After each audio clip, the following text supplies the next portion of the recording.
Hey everyone, I'm Angie Miller, and in my upcoming episode of Strong Mind, Strong Body, my topic is motivation is a myth. We make it all about motivation to go to the gym, motivation to go to work. But what if it's really not about motivation? So, my guest, Dr. Nicole Price, comes on and tells us why motivation really is a myth. I hope you'll dig deep into the episode because I think you'll find it fascinating. And when you finish watching, I hope that you will like, follow, and subscribe, and leave a 5-star review. I'll see you in the show. Welcome to Strong Mind, Strong Body, recipient of a Gold Markham Award for Excellence in Podcasting Content. Hosted by licensed therapist and wellness expert Angie Miller, this podcast blends psychology and fitness to help you build resilience and feel your best inside and out. Hey everyone, welcome to Strong Mind, Strong Body. I'm your host, Angie Miller. And today I'm so excited to have a guest back that I've had on once before. Her name is Dr. Nicole Price. She's an empathy-driven leader expert. She's also the CEO of Lively Paradox. And I happen to hear Nicole be her comedic form. So I happened to hear her when she was an MC, and I know she does a lot of keynote speaking. But our topic today is motivation is a myth. And I think it's a fascinating topic because we always think that motivation is the thing that drives everyone. But my question to you is it really about motivation? So Nicole, I'm going to bring you in and have you introduce yourself. Hi, Angie. It's so good to see you again. It's good to see you too. So I knew you were the perfect person to talk about motivation because I feel like you are the guru of all things motivation. So I feel like people talk about motivation like you have it or you don't. You're either motivated to work out or you're not, or you're motivated at work or you're not. But what do you think that people are really hungry for in terms of motivation? I was so glad when I saw that the topic was going to be on motivation today. And then you brought up working out, because one thing that I'm absolutely not motivated to do is to work out. And yet I do 6 out of 7 days a week. I know Daniel Pink has done incredible work on the science of motivation, and I don't even intend to step in his lane. What I will say is that when people are not performing like we want them to, or like we think they should, there are many interferences that get in the way. Those interferences are external and internal. Motivation is one of the internal interferences that can get in the way. And yet, if I think about the step before motivation, it is the people who are trying to encourage you to do something. How well are they seeing you? How well are they hearing you? How well do they understand you enough to believe what you're saying your own barriers are? And so what that might look like, Angie, is if I know that you're not internally motivated to work out, I might ask you what your goal is, and then I might be your accountability partner. I might help you brainstorm ways to break down those barriers that are interfering with you getting up and getting started. But I am in no way going to try to externally motivate you to do something different. So it's about kind of seeing me, kind of understanding me, kind of getting in touch with what do I really want? What do I really value? Am I on the right track here? That's exactly how I think about it. And when we say that people are either born with something or not born with something, I bristle a bit because almost everything can be taught to humans. We are so nimble, so agile. And especially if we're leaders, we're doing ourselves a disservice if we don't start from the premise that most people wake up every day and they want to contribute. They want to matter. They want to do the work that they're proud about. And what is getting in the way are things like, I'm not motivated. Maybe I don't have confidence. I had a call with a coaching client this morning, and she was describing a lot of things that I might have been focused on, but the underlying message was, I don't feel confident enough to do this job I'm doing because the people in the room are very highly credentialed. And my work today is being good enough to read the tea leaves, as my coach would say, or understand and see what was happening behind the words. And it's not because I'm some amazing person. It's because I've worked on it. I was not born with this skill, which is why I bring it up, You can get good enough if you practice listening for the words beneath the words, paying attention to body language, and then helping people get what they want. That's our job really as leaders. Yeah, well, it's interesting because a few shows ago, I did an episode and it was about why people um, don't work out really to lose weight. Like, that's the number one reason people cite is they're working out to lose weight. And I said, but basically, I call BS on that. People don't work out to lose weight. And so I ask all my classes and all my clients, and I always say, why do you work out? And the first, most of the time, the first answer is I work out because I want to lose weight. And I say, but why? Why is that important to you? Well, I want to lose weight because I'll feel better if I lose weight. Well, why will you feel better if you lose weight? And then I keep saying, but why, but why, but why? And we keep getting to the core of the onion, if you will, peeling away all the layers. Because I really don't believe that it's our first answer is the real answer. I believe it's, to your point, it's all the stuff underneath. And I think that's what you're saying. Yeah, and I think I'm almost afraid to know when you ask why 4 or 5 times what people end up saying if they started with losing weight, because there are many things that body size can get us or not get us. So at some time offline, I want to know what are some of the things people say. We have to have a good conversation because, yes, I did a whole episode about it. And some of the things that I was hearing were really, really inspiring. But what it really came down to is I want to feel better about myself from the inside out. I want to feel more empowered. I want to feel stronger. The body and the mind go so closely together. So, but my question for you is, what does, if we're talking about feeling understood, if we're talking about, it's not just that we want the trainer to motivate us. We want the trainer to understand us. We want them to make us feel like we're valued and we matter. Because like you said, we all get up, we want to contribute. Like, that was such a great way of putting it. It was a mic drop moment for me. So I thought, isn't that the truth?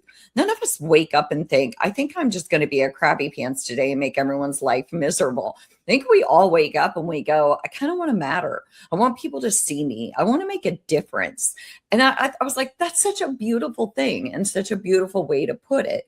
So what does feeling understood have to do with performance at the gym, at work, in life?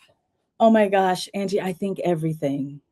When people don't feel understood, when I don't feel understood, I start to ask questions that can compete with my goals. Questions like, do I belong here? Or can I trust these people? Or is it safe for me to speak up? And the problem with those questions is they take up mental energy. And what empathy does, a single person who can listen to you, hear that, and they can show up in that way, they'll help to quiet those questions, right? And it doesn't eliminate the hard work. It is still hard work. What it does is remove the unnecessary friction so people can focus on their ultimate goals, whether that's working out, regardless of if that's being a better parent or partner, if that is showing up better at work. If we can focus on that instead of protecting ourselves, because that's what we're doing when we're worried and we're not feeling understood and we think people don't get us, we start to protect ourselves. Mm-hmm. Self-protection is a very natural thing to do when you feel unsafe, regardless of if that's a mental or physical lack of safety. Yeah, 100%. That's when all the questions come in. That's when the self-doubt comes in. That's when you start going for all the peripheral stuff. Like you said, do I belong here? Do I have the skills? Do I have the confidence? But the minute somebody sits down and says, not necessarily comes out and says, I see you, but actually sits down and meets you where you are and listens to what you have to say, all of a sudden that mental clutter starts to clear and we have some clarity. So you work with leaders and you work with organizations on empathy because you say that it's a real learnable skill. And I think we always consider that we can learn emotional intelligence skills, but how do we teach people empathy? So how do you think people get empathy wrong? Because I do think that the mindset is you can't teach people how to be empathic. Mm-hmm. Yeah, it's interesting because Jamil Zaki has some of the best work that I've seen. It's a book he wrote last year called The War for Kindness. And he mentions this idea that emotional empathy is the easiest for us to access. If you think about smiling at a baby will smile back. or how if you don't touch a baby, that baby is going to be in a really bad health state within days. Or if you cry around a 2-year-old, a 2-year-old is going to try to satiate your grief. It is so natural for humans to feel what other people feel. Mhm. But then life happens. And we start to see how, if you don't have discernment, how that can be used against you. We start to see how caring about people can be too much, and burnout happens. And so while I do believe in the research that Jamil Zaki has put out, that it's the easiest for us to access, I also believe that we have gotten so far away from it because the world can be a very harsh place. And so when I think about what people get wrong, it is this idea that you are either born with empathy or you're not, and that you can't be taught it if you don't have it. It is very hard for me to teach you to feel someone's emotions if you don't feel them. But most of the time, that's not really what I'm trying to get people to do anyway. Most of my clients do tend to be compassionate humans who are kind and care about themselves and the world around them. But if I'm leading a team and I've started to absorb everybody's stress, disappointment, frustration, and anxiety all day long, which is where the givers and the carers tend to find themselves in the helping profession, that is not sustainable. I am going to be overwhelmed or burnout. But this idea of cognitive or tactical empathy, which comes from a completely different part of the brain and is a learnable and teachable skill, is I understand what you are experiencing.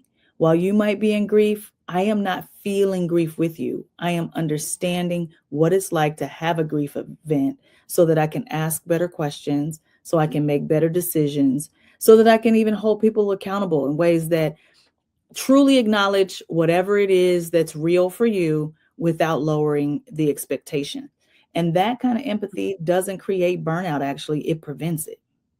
So you're saying cognitive empathy is more that I can meet you where you are. I may not feel what you feel. I didn't feel the grief of your mother passing, or I didn't feel the grief of whatever just happened to you, that event that just happened.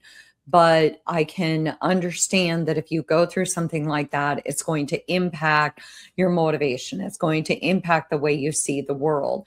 And I get that. I do think that's still hard for people. I think that that's a practice skill for sure. And that's, I'm sure, why you teach leaders and organizations, because even cognitive empathy, I mean, sometimes people will say, well, is understanding permission? I mean, don't I still need to hold them accountable? And that's, and we can circle back to this, but I want to get to that accountability piece, because I do feel like the minute you say that, people are like, well, yes, I know that this just happened in her life, but don't I still need to hold her accountable? I mean, she's still on my payroll. Mhm. So are empathy and accountability different? Because you said you can have empathy, but still hold them accountable. Help us with that. Yeah, what's fascinating is I think empathy and accountability are allies. I certainly don't believe them to be enemies of each other. In fact, when I say I want to hold someone accountable, I want to be clear to the listener that I'm not talking about finding the person to blame. That's not what I'm talking about. I'm talking about we have shared goals that we both have agreed to meeting. So I have your commitment on this. And now my job is to hold you accountable to what you said. So how do I do that? How do you show up and do that every day? Because I know when leaders hear me talk, they think, oh, you think I should feel more for these people. You think I should lower the bar. But I don't necessarily know that leaders need to feel more. I wish they did. I think they need to understand more. So let me give an example I think might help. My mom was murdered by a drunken driver who had 8 DUIs prior to that. I can't remember how many times he'd been arrested and in jail or prison before then. The day he ran into my mother, he jumps out of the car, sees her on the ground in incredible pain, runs, does not try to help. And you would think, oh, there's nothing in the world that should cause me to be empathetic towards this guy. That's true if you're thinking I should feel what he feels, or you think that I, in some way, should feel compassion. I'm not saying that. What I am saying is Once I understand that this is a person who is 21 years old, he had spent years in foster care. He was violated physically and mentally in foster care. The only person who ever cared about him or wanted him was his grandmother. The day he stole the car and ran into my mother, killing her, he had decided that he was going to numb his pain with drugs and alcohol. Now, do I agree with the series of decisions he made that day? Absolutely not. But can I understand how a person who has never been wanted, if I had never been wanted, and if I had a drug addiction and an alcohol addiction and had never been treated, but only put into prison and a boys' homes where I was violated more, can I understand how, if the only person who wanted me then ends up dying, how I might spiral out of control? Yes, I do understand that. I do not agree with it, but I understand it. And so from that understanding, what does it look like to say there must be consequences when people create public harm that results in death? I think most people would agree to that. I also, though, with a level of understanding, which is empathy, and also with a level of accountability, and then also being a person who values fairness in a way that says, if I am being hypocritical, I am not being fair. There are people in my family, friends I have, who have had a little too much to drink, been a little buzzed, and gotten behind the wheel of a car. I have seen people texting while driving, and texting while driving is actually more dangerous than drinking while driving. If I am objectively looking at these things, not understanding, I can say, does this person deserve to die in prison? Or does this person deserve a suitable punishment for someone who has made poor decisions that resulted in the loss of human life? I am not a judge nor a lawyer, so I'm not going to get into the merits of how long I think he shouldn't have been in prison. But I did do an entire TED Talk on this idea of what is the difference between thinking about something as a value and thinking about something as a task. Those of us who were so upset in my family that we said he should never get out of jail ever, were making decisions based on what we valued our mother as, which we can't get back, versus those of us who were like, we have to give a victim impact statement. Mom is gone. This is a person who has committed a crime and who also, we still believe in fair sentencing. And I know that was a really long answer, Angie, but I hope that I'm helping to distinguish between, I'm not saying the guy doesn't go to jail at all. I'm saying there's probably something between not going to jail at all, which would not be holding him accountable for his poor decisions, and he should be in jail for the rest of his life, which is a value-based judgment that I don't think is necessarily fair in this case. He didn't wake up that morning deciding he was going to kill my mother. Oh, gosh, I am, first of all, I'm really, really, really sorry about what happened to your mom.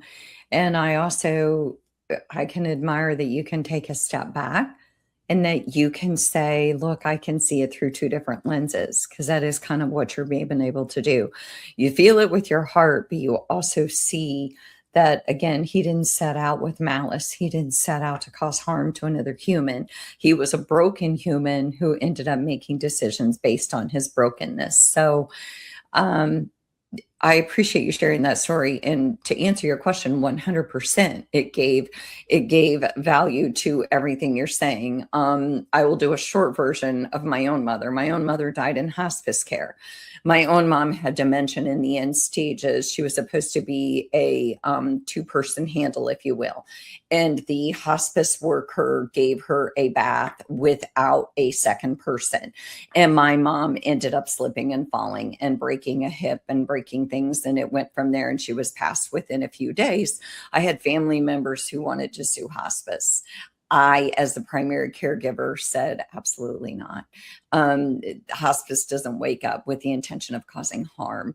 My mom was nearing the end, and it was, in my opinion, no one wants to live that way. And so while harm was done, harm was not intended, and things can happen, and all of us can slip in the shower. We can be helping someone who slips. So I 100% understand that. And yes, there should be accountability, and this person should have to answer to her job and how she performed it. And at the same time, I have no intention of being a part of what makes her life less than valuable. Right. Yeah. So I'm so glad you shared your mom's story too, because sometimes I think my story can be a little heavy, but it is the thing that it's catapulted me to this empathy work. And when I think about the person who was working with your mom, she will, or he will never again take someone to bath without, if it's with a 2-person handle, without having a second person. yeah, Never exactly. again. They have learned their lesson. And last week someone said, Nicole, you're just too nice. We got to give you a little bit of mean juice. I think that's wonderful that someone thinks that, because there's nothing about me that anyone would have thought that before my mom passed away. And it wasn't like I became a more compassionate human. I'm an engineer. So sitting through years worth of hearing what had happened to this man over and over and over again, by the time we got to sentencing, I knew more about him.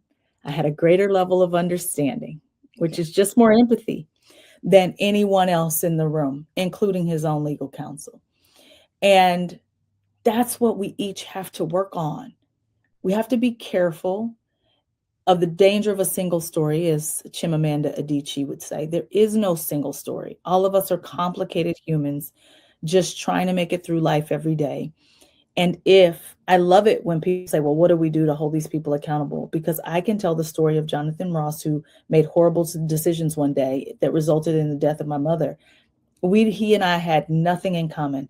My decision rights would never have gone down the line that his have gone. And empathy cannot sit on the bed of hypocrisy. When I know that I have the propensity, if I'd had the same situation as he had, to do the same things, it opens my heart up to be able to say, hey, let's talk about, if we're talking about Becky in accounting, right? Let's talk about what you agreed to. What are the terms of this contractual employment relationship? Because that's what it is. And given all that you have going on, how can you meet the terms of this contractual employment relationship? And how can I support you in that? And I love the question, how can I support you in that? I need you to do your job, but how can I support you in that? Given what you're going through and given my needs as an employer, how can I support you? It's a free question, just like listening is free, just like helping another person is free, just like empathy is free. So, go back to burnout, because at the beginning you kind of mentioned burnout. And we talk about burnout in wellness. We talk about burnout in fitness. We talk about burnout at work. And I think you and I both don't think that it's about burnout. Just like I don't think motivation is about motivation. I don't think motivation is about hoorah, go, go, go. And I also don't think burnout is just about burnout. Like, oh, gee, I'm tired of my job. How much do you think burnout's an empathy problem? I think it is largely an empathy problem, but empathy towards self. There's a poet, David White, who said, wholeheartedness is the antidote to fatigue. If I'm all in, I'm not tired. And there's a beautiful example I like to use. I go to bed at 9:00. I am usually a very tired person at night, and just a morning person.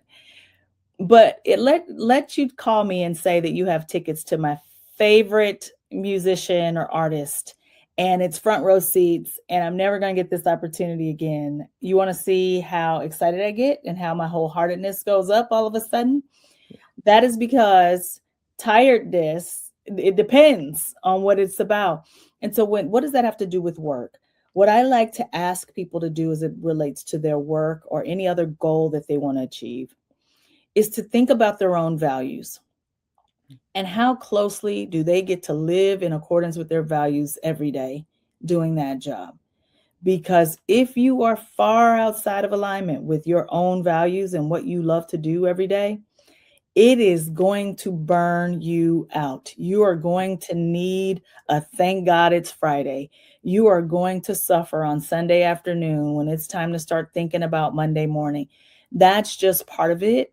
And what I wish for more people was that we didn't have such a greedy society where more and more people could decide that what's the life I want to live and how can I live it doing the thing I love? Because the universe needs you doing the thing you're good at, the thing the world needs, and the thing that brings you incredible joy. And so when people tell me that they're burnt out, I first like to start there. But then second, I remember when I talked to you, you said when you first got into therapy, you were really excited about it. And then over time, you got burnt out. Yeah. I'll say again that people in the helping profession usually find themselves in this position where they're always hearing about people's worst day. People are not going to see their executive coach when things are going great. People are typically not showing up at the gym for help when things are going great. People are not going to the hospital when things are great. You don't end up at the mortician's desk when things are going great. These are horrible experiences usually. And the person on the end of listening to that horrible experience over and over and over again is likely an empath with high empathic tendencies who is going to feel that pain, grief, sadness, and loneliness with you. And my invitation to everyone who's listening, if this sounds even remotely familiar, is to recognize that the best way you can be helpful to someone else who is suffering is to hold space. You're just holding space. Nobody is demanding that you also feel grief over and over and over again, that you also feel loneliness over and over and over again. Not to walk in the shoes of another, to walk alongside them while they have their own shoes on. Don't put those shoes on. Mhm. Don't put those shoes on. I don't like the definition of walk a mile in someone else's shoes. You don't need to walk in someone else's shoes. You've got your own shoes. Walk alongside. Walk alongside with your own shoes on, with your beautiful, lovely life, whatever it is, with your own traumas, providing support for another person who has everything they need to be able to hold what has been given to them, as long as you're solidly playing your position. Because so many people are burning out and they're not solidly playing their position. And so who's suffering? All these people who need your support. And so I invite folks to shift a little bit away from emotional empathy, which is feeling with, towards more cognitive empathy, which is understanding and then thinking about what my next right action could be. Yeah. Well, and I love that because I think that what gets in the way of people being good listeners is anxiety. I do. I think that they're so fearful that they're not going to say the right thing or they're not going to be able to help this person. And so it's anxiety or their anxiety comes in because they want to fix it. All right. So I have people in my world who I know immediately want to fix things. So they give me a solution immediately. And it's almost like it annoys them if I don't take that solution because they don't have the ability to hold space because their own stuff is getting in the way. They just want to fix it. Okay, hurry on. Let's move on. Okay, let's go on to the next thing. And so I think that, you also, when you were talking about burnout and values, I have a daughter who has completely burned herself out of her past 2 jobs. And I keep saying it doesn't align with your values. You're working in events and entertainment. You're working every single weekend. You don't have time to be 20 something. You don't have time to be with friends. You don't have time to create a life. You don't have time to date. You don't have time to do anything. Of course, you're burning out because it's not about that. It's that you're not aligned with your values. You don't have any time to be you, to develop you. And so that makes a lot of sense if we could all find something that at least goes along the path of what do I need most in this world? Because if what you need most is a social life and to be with friends, there are many jobs that can do that, right? It doesn't have to completely align, but align enough to where you're able to do the things that you love to do while still earning a paycheck. Does that make sense? It makes total sense. And I would argue part of what we're struggling with as humans is we need connection. We need social life. Nobody, no matter what age, should be working all the time, not connecting with family and friends. And something has happened to us where it's not just about making enough to live, that it is turned into making is there enough? Is there enough to make up for that you feel anxiety, that you are burning out, that you are hating life every Wednesday or every Monday? I just really want more and more people to sit down and be thoughtful. We were collectively thoughtful during the pandemic when we were all forced to be home about what truly mattered. And then somehow we lulled ourselves back into this thing. And I don't even have to describe what it is. I think listeners know what I'm talking about. Yeah. Isn't that the truth? Isn't that the truth? In a way, during the pandemic, we all had what we value the most being, well, not all of us. That's not true. That was a bad statement on my part. Many of us had the opportunity to be more connected to the people we love the most. But then there were also many, many people who are isolated and lonely. So it can go two ways. But I want to end with this. What's one thing that leaders, coaches, and trainers can do today or this week to stop chasing motivation and to start actually building connection, which is one small thing? Yeah, I want leaders to make sure they're clear on everybody's goal. If I work for you, I want you to know what my goal is. And let's say I'm close to retirement. I say, hey, I just want to coast to retirement. Don't argue with my goal. Let's sit down together. If I report to you and you help me figure out what does it look like to coast to retirement for the next 2 years? Because what people hear sometimes is, oh, that they're going to be lazy and not do anything for the next 2 years. No, if they want to coast to retirement for the next 2 years, then that means they're going to do their work at an acceptable level for the next 2 years so that you're not bothering them. I tell that example so that you can be thoughtful about getting clear on what people's goals are so that you can help them meet their goals, helping them get from where they are to where they want to be. And if that's easy life for the next 2 years while they're waiting to retirement, if that is saving for their kids' schooling, no matter what it is, just make sure you're clear on what people's goals are so that you can align their current objectives to that. We're paying people good money, I hope, fair pay, I hope. And in doing so, how can we have the conversations necessary to make sure that this is a mutually beneficial relationship at work? It does not have to be one way. Mm-hmm. Yeah. So kind of knowing what their goals are. And I love that about the retirement thing, because we do have a lot of boomers still in the workforce. And, sometimes people say, well, they're just coasting. Well, they are and they aren't, because like you said, they really just want you off their back. They want to do what they need to do to get to retirement. So they're not coasting in a way that they're not performing. They're coasting in a way where they're saying, look, I don't need the next level up. I don't need to compete with the CEO for the job. In a way, I'm the least threatening person on the job, right? Because I'm not looking to take your seat. I'm just looking to keep mine. So, Nicole, how do people reach you if they want to get a hold of you? Yeah, drnicoleprice.com, DRNICOLE price.com. And that is my handle on all social media outlets as well. And if someone has a question about any of these topics that I've spoken about, I'd be happy to connect. Perfect. Thank you so much, Dr. Nicole Price. And thank you to all of you listeners. I will see you next week. Thanks for spending time with Strong Mind, Strong Body. Angie will be back with more tools to help you feel strong and centered. Like, share, and subscribe.